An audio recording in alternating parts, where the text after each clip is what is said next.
The internet had a polarizing reaction after one customer's Chipotle order hack. Let me break this down for you. So this began when a Californian named Josh Williams stopped in at his local Chipotle, and that should have been the end of it, but here's what happened.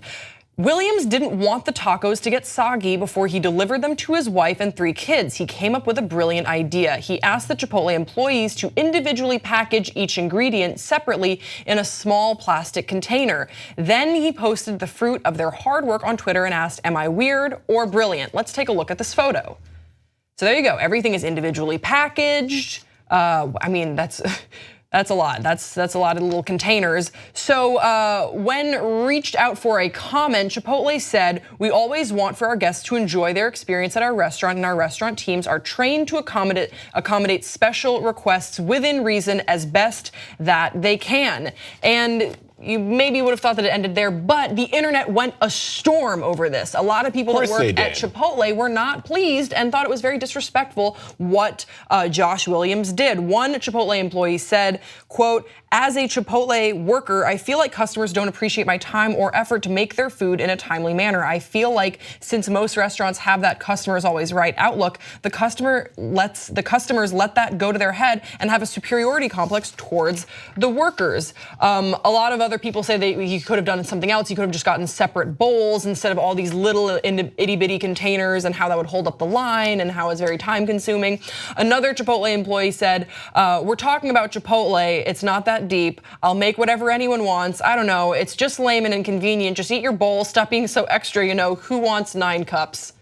I relate to that. Now, when he was asked after his story blew up, because I don't think that Josh Williams thought that this was gonna blow up as much as it did, he said, quote, "I love Chipotle, so when I posted the tweet, I figured some friends would get a kick out of my efforts to keep the ingredients fresh for the drive home. In retrospect, it's easy to see how the masses viewed the tweet, but in the moment, I never would have expected this." Now, I think it's important to clarify that this Chipotle that he went to was actually 45 minutes from his home.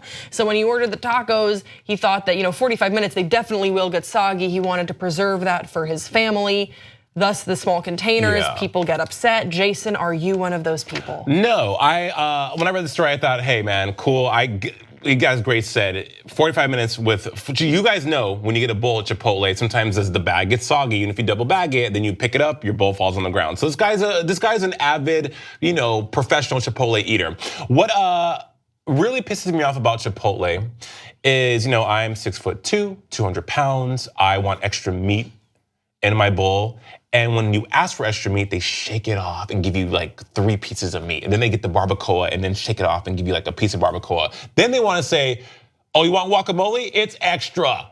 Pisses me off. So I'm glad this guy did this. Now, as far as is the customer always right? No, the customer is not always right. And I think that some people, not this guy, but some people treat workers like crap because they feel like, listen, I have what you want, and that's called money. I'm giving that to you, so therefore you have to give me a service. I've worked in retail for a long time, and I do think that, especially here in Los Angeles, people go in with this mentality of entitlement. Just because you are paying for a service does not in any way, shape, or form give you the authority or the right to treat the workers like crap. I stand behind that 100%, so no, the customer's not always right.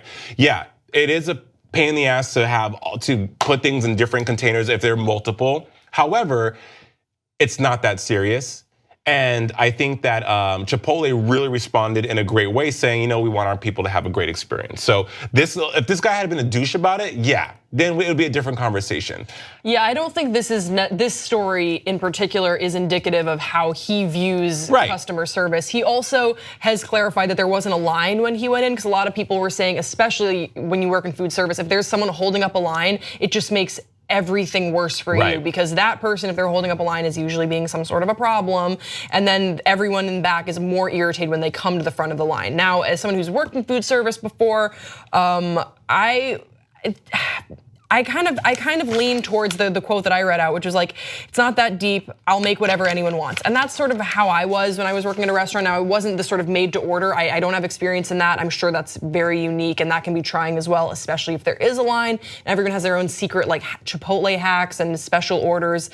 But ultimately, when I was working, I would just make you whatever you wanted, make sure you liked it, and then just leave. Just like so I can go and out. Yeah, I just want you to not be here anymore as soon as possible, which is how I currently feel about how I run my life as well. I would like for everyone to just not be near me as soon as possible so I can be alone with my dogs. I think it also, Grace, it depends on how you approach a situation. Like I said, I worked for a tech company who we have to handle people's expensive technical items, and people spend a lot of money on these technical items and these pieces of equipment.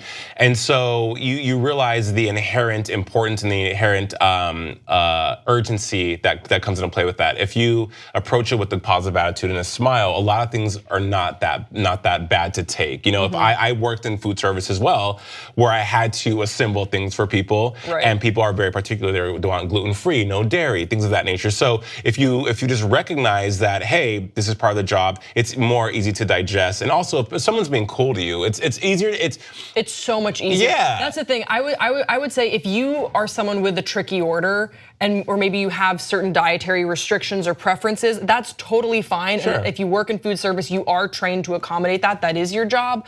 But I also think that it's sort of, we're all just trying to get through life in a good mood as much as we can, because it's hard out here.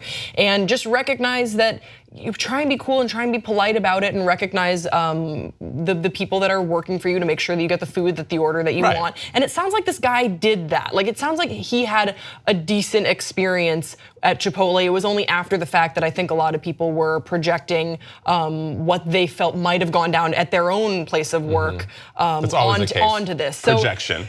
This is an interesting story. I was surprised it got picked up and went as viral as it did, but we'd like to hear from you guys. What do you think about this? Do you have any Chipotle hacks? Maybe you work in food service. Thoughts, questions, comments, concerns. Thanks for tuning in, and we'll see you next time on Pop Trigger.